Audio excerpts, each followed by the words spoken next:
ಇದರೊಳಗೆ ಇರೋದ್ರಿಂದ ನಾನು ಜೀವಂತ ಇದ್ದೀನಿ ಮೇಡಮ್. ಇದರಿಂದ ಹೊರಗಡೆ ಹೋದೆ ಅಂತ ಹೇಳಿದ್ರೆ ಜೀವಂತವಾಗಿ ಬದುಕಕ್ಕೆ ಸಾಧ್ಯ ಇಲ್ಲ. BP ಶುಗರ್ ಬಂತು ಅಂತಂದ್ರೆ ಅದೇ ದೊಡ್ಡ ಯೋಚನೆ ಮಾಡ್ತಾರೆ. ನಿಮ್ಗೆ ಇಷ್ಟು ಒಂದು ಆರೋಗ್ಯ ಇಲ್ಲ ಮೇಡಮ್, ದೇವ್ರ ದಯದಿಂದ ನನಗೆ ಯಾವುದೇ ರೀತಿಯ ನನಗೆ ಜೀವದ ಮೇಲೆ ನನಗೆ ಹೆದರಿಕೆ ಇಲ್ಲ ಮೇಡಮ್. ಹಂಗಾಗಿ ನಾನು ಹೆಚ್ಚು ವರ್ಷ ಬದುಕಿದ್ದೀನಿ ಮೇಡಮ್. ಪ್ರಿಯ ವೀಕ್ಷಕರೇ, ನೋಡಿದ್ರಲ್ಲ, ಇಲ್ಲಿ ಏನು ಇವರು ಹೊರದೇಶದಿಂದ ವಿದೇಶಿ ತಳಿಗಳನ್ನು ತರಿಸಿ ಇಲ್ಲಿ ರೈತರಿಗೆ ಒಂದು ಸೇಲ್ ಮಾಡ್ತಾ ಇದ್ದಾರೆ. ಅದೇ ತಳಿಗಳನ್ನು ಅವರು ತಮ್ಮ ತೋಟದಲ್ಲೇ ನೆಟ್ಟು ಈಗಾಗಲೇ ಆಲ್ರೆಡಿ ಫಸಲು ಬಂದಿದೆ, ಅದನ್ನು ಬರುವಂಥ ರೈತರುಗಳಿಗೆ ತೋರಿಸ್ತಾ ಇದ್ದಾರೆ. ಯಾವ ರೀತಿ ಫಸಲು ಬಂದಿದೆ, ಯಾವ ರೀತಿ ಬರುತ್ತೆ, ಎಷ್ಟು ದಿವಸಕ್ಕೆ ಬರುತ್ತೆ, ಮತ್ತು ಅದ್ರ ಟೇಸ್ಟ್ ಹೇಗಿರುತ್ತೆ, ಎಲ್ಲದರ ಸಂಪೂರ್ಣ ಮಾಹಿತಿಯನ್ನು ಪ್ರತಿಯೊಂದು ಗಿಡದ್ದು ಕೂಡ ಇಲ್ಲಿ ರೈತರಿಗೆ ಒಂದ್ಸರಿ ಅದರ ಮಾಹಿತಿಯನ್ನು ಕೊಟ್ಟು ಅದರ ಟೇಸ್ಟನ್ನು ಮಾಡಿಸಿ ನಂತರ ಅವ್ರಿಗೆ ಸೇಲ್ ಮಾಡ್ತಾ ಇದ್ದಾರೆ. ತುಂಬ ಒಂದು 120ಕ್ಕೂ ಹೆಚ್ಚು ವಿದೇಶಿ ತಳಿಗಳನ್ನು ಇಲ್ಲಿ ಇವರು ಕಸಿ ಮಾಡ್ತಾ ಇಲ್ಲ, ಹೊರದೇಶದಿಂದನೇ ಕಸಿ ಮಾಡಿ ರೆಡಿ ಇರುವಂತಹ ಗಿಡಗಳನ್ನು ಇಲ್ಲಿ ತಂದು ಸೇಲ್ಸ್ ಮಾಡ್ತಾ ಇದ್ದಾರೆ.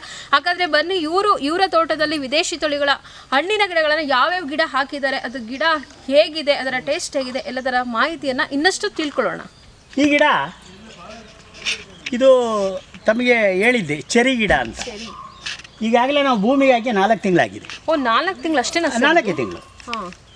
ಆ ಫುಡ್ ತಿಂದು ನೋಡಿ ಯಾವ ಥರ ಬೆಳೆದಿದೆ. ಗೊಬ್ಬರ ಯಾವುದೇನಾದರೂ ಹಸು ಗೊಬ್ಬರ, ದನಿನ ಗೊಬ್ಬರ, ಬೇವಿನ ಹಿಂಡಿ, ಸುಣ್ಣ ಇಷ್ಟೇ ಹಾಕ್ತೀವಿ ಮೇಡಮ್. ಬೇರೆ ಏನೂ ಹಾಕಲ್ಲ. ಫಸಲು ಬರೋದು ಇನ್ನೇನು ಇನ್ನು 6 ತಿಂಗಳಿಂದ 8 ತಿಂಗಳೊಳಗೆ ಫಸಲು ಸ್ಟಾರ್ಟ್ ಆಗುತ್ತೆ. ಆಮೇಲೆ ಕೊನೆಗೆ ಇದು ಮಿರಾಕಲ್ ಫ್ರೂಟು. ನೀವು ವಿಷ ತಿಂದಿರಿ ಬೇಕಾರೆ, ಇಲ್ಲಿ ನೋಡಿ ಇಲ್ಲಿದೆ. ವಿಷ ತಿಂದಿದ್ರು ಕೂಡ ಅವನಿಗೆ ಫುಲ್ಲು ಸ್ವೀಟ್ ಹತ್ಬಿಡುತ್ತೆ ಇದು ಈ ಹಣ್ಣು. ಮತ್ತು ಹುಳಿ ಏನಾದ್ರು ತಿಂದಿದ್ದ ಅಂತ ಹೇಳಿದರೆ ಸ್ವೀಟ್ ಆಗುತ್ತೆ. ಅದಕ್ಕೆ ಅದನ್ನು ಮಿರಾಕಲ್ ಫ್ರೂಟ್ಸ್ ಅಂತ. ಅದಕ್ಕೆ ಮಿರಾಕಲ್ ಅಂತಾರೆ. ಇದು ತಮಗೆ ಹೇಳಿದೆ ಹನುಮಾನ್ ಫಲ. ಇದು ಕ್ಯಾನ್ಸರಿಗೆ, ಸೆಕೆಂಡ್ ಸ್ಟೇಜ್ ಕ್ಯಾನ್ಸರ್ ಇದ್ದವರು ಇದರ ಎಲೆನ ಕಾಯಿಸಿ ಅದರ 1 ಲೀಟ್ರ್ ನೀರಲ್ಲಿ ಕುದಿಸಿದರೆ 1/4 ಲೀಟ್ರ್ ಆಗೋವರೆಗೂ ಕಾಯಿಸ್ಬಿಟ್ಟು ಅದನ್ನು ಕುಡಿತಂತ ಹೇಳಿದರೆ ಕಂಟಿನ್ಯೂ ಬಿಡ್ದಂಗೆ ಕುಡಿದ್ರೆ ಕ್ಯಾನ್ಸರ್ ವಾಸಿ ಆಗುತ್ತೆ ಅಂತ ಎಲ್ಲ ಡಾಕ್ಟ್ರುಗಳು, ಆಯುರ್ವೇದಿಕ್ ಡಾಕ್ಟ್ರುಗಳು ಇದ್ರ ಸಲಹೆ ಕೊಡ್ತಾರೆ ಮೇಡಮ್. ಅದಕ್ಕೋಸ್ಕರ ಇದನ್ನು ಕೂಡ ನಾವು ಹಾಕಿದ್ದೀವಿ. ಸರ್, ಸಿಟಿಲಿ ಮನೆ ಹತ್ರ ಪಾಟಲ್ಲಿ ಹಾಕ್ಬೋದು ಮೇಡಮ್. ನೋಡಿ, ಇತ್ತೀಚಿನ ದಿನಗಳಲ್ಲಿ ಮನುಷ್ಯನಿಗೆ ಆರೋಗ್ಯ ಅನ್ನೋಂಥದ್ದು ತುಂಬ ಮುಖ್ಯ. ಅದರಲ್ಲೂ ಕ್ಯಾನ್ಸರ್ ಅನ್ನೋಂಥದ್ದು ಯಥೇಚ್ಛವಾಗಿ ಹೇರಳವಾಗಿ ಕಾಡ್ತಾ ಇರುವಂತಹ ಒಂದು ರೋಗ ಆಗಿದೆ. ದಯವಿಟ್ಟು ಕ್ಯಾನ್ಸರ್ ಇರಲಿ ಇಲ್ದಲೇ ಇರಲಿ, ಎಲ್ಲರೂ ಕೂಡ ಒಂದೊಂದು ಗಿಡ ತಮ್ಮ ಮನೆ ಹತ್ರ ಪಾಟಲ್ಲಿ ಅಥವಾ ಸ್ವಲ್ಪ ಜಾಗ ಇದ್ದರೆ ಅಲ್ಲೇ ಬೆಳೆಸ್ಬೋದು ಇದನ್ನು. ಸರ್, ಬೆಳಗ್ಗೆ ಏನು ಎದ್ದ ತಕ್ಷಣ ಅಂದರೆ ಖಾಲಿ ಹೊಟ್ಟೆಲಿ ಕುಡಿಯೋಂಥದ್ದು, ಏನು ತಿಂಡಿ ಬೇಕಾದ್ರೆ ತಿಂದು ಕುಡಿಲಿ ಮೇಡಮ್, ತೊಂದರೆ ಇಲ್ಲ. ಆರೋಗ್ಯಕ್ಕೆ ತುಂಬ ಉತ್ತಮ. ಸರ್, ತಮಗೆ ಎಷ್ಟು ಏಜು? ನಿಮಗೆ ಸರ್? ನನಗೆ 62 ಮೇಡಮ್. 62 ಆದರೂ ಇಷ್ಟು ಒಂದು ಆರೋಗ್ಯ ಹೆಂಗಿದೆ ಸರ್ ಈ ವಯಸ್ಸು? ಆರೋಗ್ಯ ಚೆನ್ನಾಗಿದೆ ಮೇಡಮ್. ಅದೇ ಹೇಳಿದ್ನಲ್ಲ, ಲಿವರ್ ಟ್ರಾನ್ಸ್ಪ್ಲಾಂಟ್ ಆಗಿದೆ ನನಗೆ.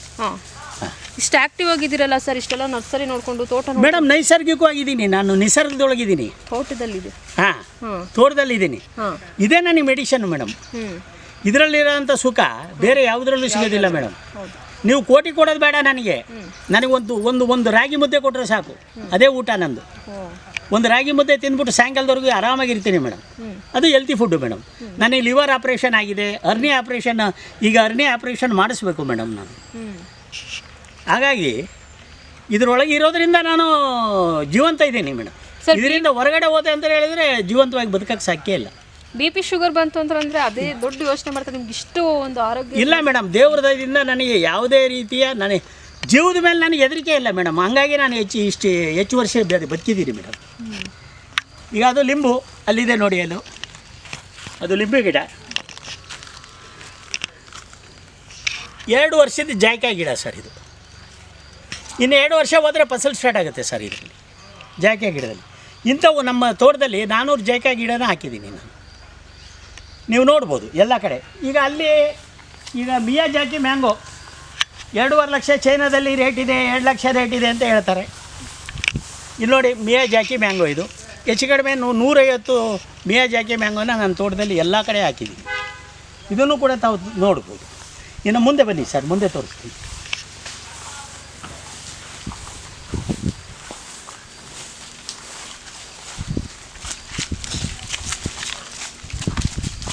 ಇಲ್ಲಿ ನೋಡಿ ಸರ್, ಸಂಪತ್ತು ಇಲ್ಲಿ ಅಡಗಿದೆ ನೋಡಿ ಸರ್. ಎಷ್ಟು ಕುಯ್ತೀರಾ ಕುಯ್ಕೊಂತೀನಿ ಸರ್. ಇದು ವಾಟರ್ ಆಪಲ್ ಅಂತ ಹೇಳಿ. ಮಾರ್ಕೆಟಿಂಗ್ ಹೆಂಗಿದೆಯಾ ಸರ್ ವಾಟರ್? ಅದೇ 50 ರೂಪಾಯಿ ಮೇಡಮ್ ಅಷ್ಟೇ. ಇದ್ರದ್ದೇನು ದೊಡ್ಡ ಡಿಮ್ಯಾಂಡ್ ಏನಿಲ್ಲ. ಇದೇನಪ್ಪ, ಸಕ್ಕರೆ ಕಾಯಿಲೆ ಇರೋರಿಗೆ ಶುಗರ್ಲೆಸ್ಸು ಆರಾಮಾಗಿ ತಿನ್ಬೋದು. ಈ ಸಣ್ಣ ಮಕ್ಕಳಿಗೆ ಭಾಳ ಪ್ರೀತಿ ಇದು. ಹಾಂ, ಹಾಗಾಗಿ ಒಂದು 250-300 kg ಕೊಡುತ್ತೆ ಮೇಡಮ್. ಇದು 4ನೇ ವರ್ಷದ ಮರ ಮೇಡಮ್. ಹಾಂ, 4ನೇ ವರ್ಷಕ್ಕೆ 3ನೇ ವರ್ಷಕ್ಕೆ ಫಸಲು ಸ್ಟಾರ್ಟ್ ಆಗಿದೆ. ನಮ್ಮ ಅದೃಷ್ಟನೇ ಏನು 5 ವರ್ಷ ಹಿಡಿಯುತ್ತೆ, ಆದರೆ ನಮಗೆ ಸ್ಟಾರ್ಟ್ ಆಗಿರೋದು 3ನೇ ವರ್ಷ.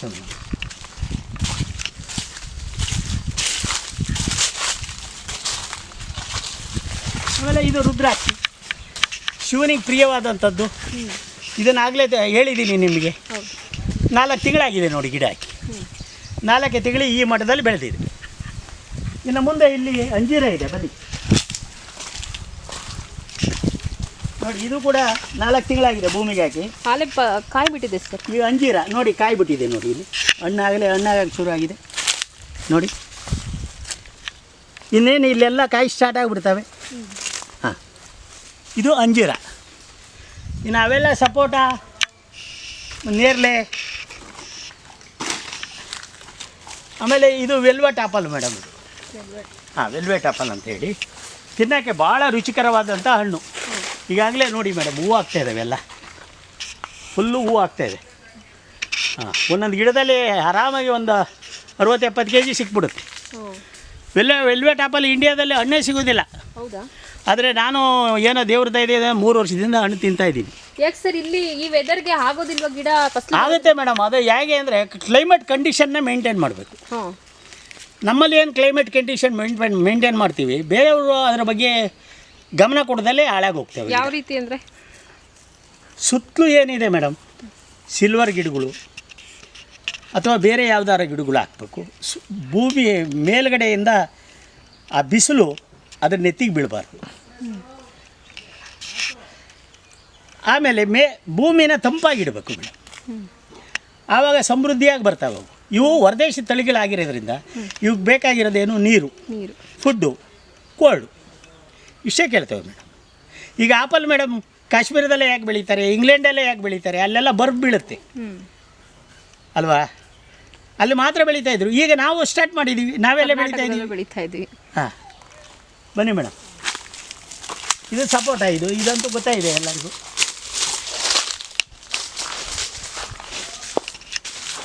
ಇನ್ನು ಒಂದು ವಿಶಿಷ್ಟ ಗಿಡ, ಇದ್ರ ಬಗ್ಗೆ ನಾನು ಆಗಲೇ ಹೇಳಿದ್ದೀನಿ, ಸರ್ವ ಸಾಂಬಾರು ಪದಾರ್ಥ. ಅವಾಗಲೇ ನೋಡಿದ್ವಲ್ಲ ಸರ್. ಹಾಂ, ಇನ್ನೂ ಸ್ಮೆಲ್ ಹೋಗಿ. ಇದು ಕೈ ಉಜ್ಜಿಬಿಟ್ರೆ 24 ಗಂಟೆ ವಾಸನೆ ಹೋಗೋದಿಲ್ಲ. ಇದ್ರದ್ದು ಮಗ್ಗು ಇದೆಯಲ್ಲ ಮೇಡಮ್, ಅದ್ರ ಮಗ್ಗು ಹೆಚ್ಚು ಕಡಿಮೆ ಒಂದು ಸೀಸನ್ದೊಳಗೆ 4,000ವರೆಗೂ ರೇಟ್ ಇರುತ್ತೆ. ಅದನ್ನು ಮಸಾಲೆಗೆ ಹಾಕ್ತಾರೆ, ನಾಗೇಶ್ವರ ಅಂತ ಹೇಳಿ ಬರುತ್ತೆ. ಈ ಎಲೆನ ನೀವು ಏನಾದ್ರು ಬಿರಿಯಾನಿಗೋ ಟೊಮಟೊ ಬಾತಿಗೋ ಅಥವಾ ಇದಕ್ಕೆ ಹಾಕೋದಿದ್ರೆ, ಈ ಕಸಕಸೆ, ಜೀರಿಗೆ, ಬಡಿ ಸೊಪ್ಪು, ಚಕ್ಕೆ, ಲವಂಗ ಇಂಥವೇನು ಹಾಕ್ತಿರಲ್ಲ ಅದೆಲ್ಲ ಬಂದ್ ಮಾಡಿ ಇದೊಂದು 4 ಎಲೆನ ಒಣಗಿಸಿ ಹಾಕಿ, ಎಲ್ಲ ಅಂಶ ಇದರೊಳಗಿರುತ್ತೆ. ಇನ್ನು ಇದು ರಾಂಬುಟಾನ್ ಮೇಡಮ್. ಇದು ರಾಂಬುಟಾನ್ ಮೊದಲೇನು ಹೇಳ್ತಾ ಇದ್ರು, ರಾಂಬುಟಾನ್ ಇಂಡಿಯಾ ದೇಶದಲ್ಲಿ ಬರೋದೇ ಇಲ್ಲ, ಬೆಳೆಯೋಕ್ಕಾಗೋದೇ ಇಲ್ಲ. ಚಾಲೆಂಜ್ ಮಾಡಿದರು ಹೊರದೇಶದವರು. ಇವತ್ತು ನೋಡಿ ನಾವು ಬೆಳೆದಿದ್ದೀವಿ, ಉತ್ತರ ಕರ್ನಾಟಕದಲ್ಲಿ ಬೆಳೆದಿದ್ದಾರೆ. ಅಲ್ಲ, ಇದು ಯಾವುದರಲ್ಲಿ, ಇದು ಮಂಗಳೂರು ಸುತ್ತಮುತ್ತ ಸಾಕಷ್ಟು ನಿಮಗೆ ನೋಡೋಕ್ಕೆ ಸಿಗುತ್ತೆ, ಕೇರಳದಲ್ಲಿ ನೋಡೋಕ್ಕೆ ಸಿಗುತ್ತೆ. ನಾವಂತೂ ಇದನ್ನು ಹಬ್ಬನೇ ಮಾಡಾಕಿದ್ದೀವಿ.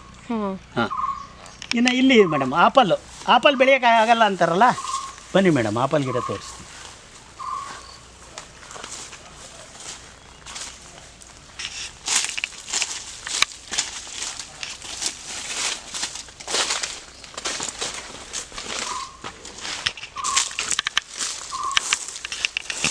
ನೋಡಿ ಮೇಡಮ್, ಇದು ಆಪಲ್ ಗಿಡ ಮೇಡಮ್. ಇದು ಫಸಲು ಬಂದಿತ್ತಾ ಸರ್? ಮುಂದಿನ ತಿಂಗಳು ಹೂ ಸ್ಟಾರ್ಟ್ ಆಗಿಬಿಡುತ್ತೆ ಮೇಡಮ್.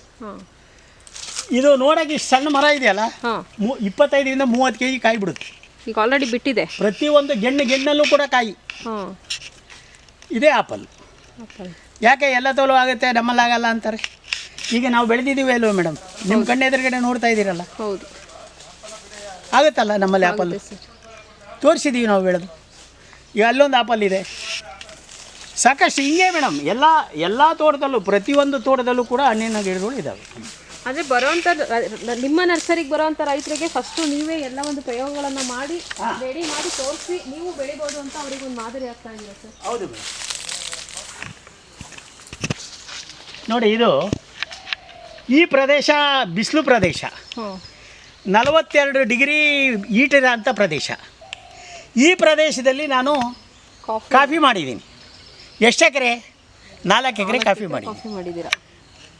ಏಲಕ್ಕಿ ಮಾಡಿದ್ದೀನಿ. ನಿಮಗೆಲ್ಲನೂ ಕೂಡ ತೋರಿಸ್ತೀನಿ. ಅಲ್ಲಿ ನೋಡಿ, ಅಲ್ಲಿ ಜಾಯಿಕಾಯಿ ಇದೆ, ಆಚೆ ಕಡೆ ನಿಮಗೆ ನೇರಳೆ ಇದೆ. ಎಲ್ಲ ಹಣ್ಣಿನ ಗಿಡಗಳು ಕೂಡ ಈ ತೋಟದೊಳಗಿದ್ದಾವೆ. ಈ ತೋಟದ ಮಧ್ಯೆ ಒಂದೊಂದು ಗಿಡಗಳು ಹಾಕಿದ್ದೀವಿ ನಾವು. ಇದನ್ನು ನೋಡ್ಬೋದು. ಈಗ ನೋಡಿ, ಬ್ರಿಜಿಲಲ್ಲಿ ಅಷ್ಟೇ ಹೈಯೆಸ್ಟ್ ಕಾಫಿ ತೆಗಿತಾರೆ ಅಂತಾರೆ. ಇಲ್ಲಿ ನೋಡಿ, ಹೂವು ನೋಡಿ, ಒಂದರಲ್ಲಿ ಎಷ್ಟು ಕೊಯ್ತೀರಾ, ಕೊಯ್ಯಿರಿ ಕಾಫಿನ. ಸರ್, ಏನಾದರೂ ಔಷಧಿಗಳನ್ನು ಸಿಂಪಡಣೆ ಮಾಡ್ತೀರಾ ಸರ್ ನೀವು ತೋಟಕ್ಕೆ? ಹೌದು, ಮಾಡ್ತೀವಿ ಮೇಡಮ್. ಔಷಧ ಮಾಡ್ತೀವಿ. ಯಾಕೆಂದರೆ ಔಷಧ ಮಾಡಲಿಲ್ಲ ಅಂತ ಹೇಳಿದರೆ ಹುಳ ಸಾಯಲ್ಲ ಮೇಡಮ್. ಅದಕ್ಕೆ ಬೇಕೇ ಬೇಕು ಔಷಧ. ಈ ಕಡೆ ಬನ್ನಿ ಸರ್, ಈ ಕಾಫಿ ತೋರಿಸಿ ಇದನ್ನು ನೋಡಿ. ಇದು 2 ವರ್ಷದ ಗಿಡ. ಕಾಫಿ ಹೆಂಗೆ ಬಂದಿದೆ ನೋಡಿ. 2 ವರ್ಷಕ್ಕೆ ಕಾಫಿ ಹೆಂಗೆ ಬರುತ್ತಪ್ಪ ಅಂತಾರೆ. ಚಂದ್ರಗಿರಿ ನೀವು ಹಾಕಿ ಪ್ರಯತ್ನ ಮಾಡಿ. ಅದಕ್ಕೆ ನೋಡಿ ಸರ್, ಅಲ್ಲೂ ಕೂಡ ಆ ಗಿಡದಲ್ಲಿ ನೋಡಿ, ಅಲ್ಲೂ ಕಾಯಾಗಿದೆ. ನೀವು ಮೇಹನತ್ ಮಾಡಿದರೆ ಬರುತ್ತೆ, ಮೇಹನತ್ ಮಾಡಿಲ್ಲ ಅಂದರೆ ಎಲ್ಲಿಂದ ಬರುತ್ತೆ? ಯಾವುದೇ ಗಿಡ ಆದರೂ ಮೇಂಟೆನೆನ್ಸ್ ಮಾಡಿ. ಇದು ನೋಡಿ, ಆಪಲ್ ಗಿಡ ಇದು, ಆಯಿತಾ? ಇನ್ನು ನೋಡಿ ಸರ್, ಅದರಲ್ಲಿ ಕಾಫಿ ಇದೆ, ದಪ್ಪಾಗಿದೆ. ಇದು ನೆಲ್ಲಾಣಿ ಗೋಲ್ಡ್ ಅಂತ ಏಲಕ್ಕಿ ಸರ್. ನೆಲ್ಲಾಣಿ ಗೋಲ್ಡ್ ಇದು ಮಲೆನಾಡು ಪ್ರದೇಶದಲ್ಲಿ ಬೆಳೆಯುವಂಥದ್ದು. ಆದರೂ ಕೂಡ ಮೂಡಿಸಿ ಮೇಲೆ ನಾವು ಹಾಕಿದ್ದೀವಿ ಬಿಸಿಲು ಪ್ರದೇಶದಲ್ಲಿ. ಈಗಾಗಲೇ ನೋಡಿ, ಕಾಯಿ ಬಿಡೋಕ್ಕೆ ಸ್ಟಾರ್ಟ್ ಆಯ್ತು. ಇದು ಇಲ್ಲಿ ನೋಡಿ, ಇವೆಲ್ಲ ಬಳ್ಳಿ ಇದ್ದಾವಲ್ಲ, ಇಲ್ಲೆಲ್ಲ ಕಾಯಿ ಬಿಡ್ತವೆ ಇವು. ಇವೆಲ್ಲ ಕಾಯಿ ಬಿಡತಕ್ಕಂಥ ಪ್ರದೇಶಗಳು ಇವು. ಈಗ ನೋಡಿ, ಅಲ್ಲೆಲ್ಲ ಹೊಡ್ತಾ ಇದ್ದಾವೆ. ಈಗ ಒಂದು ಗಿಡದಲ್ಲಿ ಏನಿಲ್ಲ ಅಂತ ಹೇಳಿದ್ರು 3 ರಿಂದ 4 kg ಹಸಿಕಾಯಿ ಸಿಗುತ್ತೆ ನಮಗೆ. ಇದೆಲ್ಲ ಪೂರ್ತಿ ನೆಲ್ಲಾಣಿ ನೋಡಿ, ಅದರಲ್ಲಿ ಭಾಳ ಹೊರಟಿದೆ. ಅದರಲ್ಲಿ ಹೆಚ್ಚು ಕಡಿಮೆ 10 kgವರೆಗೆ ಸಿಗುತ್ತೆ. ಇದೆಲ್ಲ ಪೂರ್ತಿ ನೆಲ್ಲಾಣಿ. ಪ್ರಿಯ ವೀಕ್ಷಕರೇ, ನೀವೇನಾದರೂ ವಿದೇಶಿ ತಳಿ ಹಣ್ಣುಗಳ ಗಿಡಗಳನ್ನು ವಿದೇಶಕ್ಕೋಗಿ ಹುಡುಕ್ತಾ ಇದ್ದರೆ ಆ ಒಂದು ಕಷ್ಟ ನಿಮಗೆ ಬೇಡ.